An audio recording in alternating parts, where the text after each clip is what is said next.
فرض نماز کے بعد اجتماعی دعا نبی صلی اللہ علیہ وسلم سے کہیں بھی ثابت نہیں ہے، کوئی ضعیف حدیث بھی نہیں ملتی اس کے بارے میں، اسی وجہ سے فقہ کی کتابوں میں بھی اس کا تذکرہ نہیں ہے۔ یہ بر صغیر میں ایک چیز رائج ہو گئی ہے، تو اب جو چیز رائج ہو جائے اس کو ایک دم سے چھوڑنے میں فتنہ ہوتا ہے،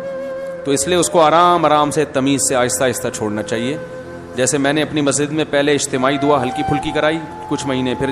پہلے میں نے آہستہ شروع کی تو لوگ دیکھتے تھے یہ زور سے دعا کیوں نہیں مانگتے، تو ہم نے کہا پہلے سائلنٹ پہ آنے دو لوگوں کو۔ اجتماعی کراتا تھا لیکن آہستہ، پھر جب لوگ اس کے عادی ہو گئے اور اس کے بعد پھر میں نے اجتماعی بھی چھوڑ دی، اخپل طریقے سے مانگ رہا ہوں، یعنی ہاتھ اٹھاتا ہوں مگر نیت اجتماع کی نہیں ہوتی، اپنی پبلک اپنی مانگ رہی ہوتے ہیں، اپنی مانگ رہے ہوتے ہیں۔ جب یہاں اس کے لوگ عادی ہو گئے،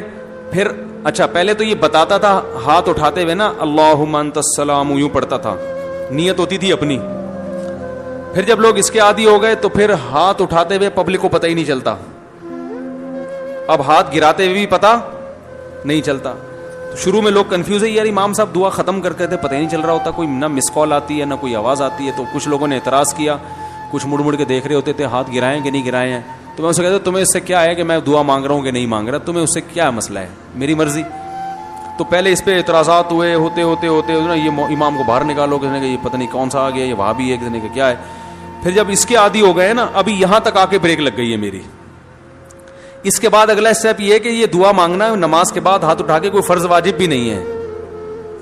تو اس کو اتنا ضروری کیوں سمجھ رہے ہو بھائی؟ جو امام ہاتھ اٹھا کے نماز کے بعد دعا نہیں مانگتا اس کو امامت سے نکال دیتے ہیں۔ تو اب کچھ دنوں میں اس پہ بھی آہستہ آہستہ پبلک کو سیٹ کرنا ہے کہ اگر امام سلام پھیر کے تسبیح پڑھ کے گھر چلا جائے، دل میں دعا مانگ لے یا گھر جا کے مانگ لے، تو اللہ کی رسول کی طرف سے امام اس بات کا پابند نہیں ہے کہ وہ گن پوائنٹ پہ اس سے دعائیں منگوائی جائیں، لیکن ابھی لوگوں کا ہاضمہ اتنا ہوا نہیں ہے، یہ کر لیا تو نہیں، آپ لوگ ہی میرے خلاف ہو جائیں گے۔ تو آہستہ آہستہ جہاں یہاں تک آ گئے تو اگلا اسٹیپ انشاءاللہ 10-20 سالوں میں وہ بھی ہو جائے گا، ٹھیک ہے نا۔ تو ایک دم فتنہ نہیں کھڑا کر دینا چاہیے، تمیز سے ہر کام جب تمیز سے ہوتا ہے، لوگ کہتے ہیں نا کوئی اونچی آواز میں بات کرو گے، تمیز سے بات کرو کہتے ہیں نا، تو یہ کام بھی انشاءاللہ ہم تھوڑی تھوڑی تمیز سے یہاں تک پہنچ گئے، بھی بڑی بات ہے۔ یہاں تک ہماری مساجد میں اس اسٹیج تک پہنچنا بھی آسان کام نہیں ہے۔ اب دیکھیں جمعے میں دعا شارٹ ہے نا، آج جمعے کے بعد دعا مانگی میں نے نہیں ہے نا، پبلک کو پتہ بھی نہیں چلا، آپ لوگوں کو بھی پتہ چلے گا، چلے جائیں گے گھر، ٹھیک ہے۔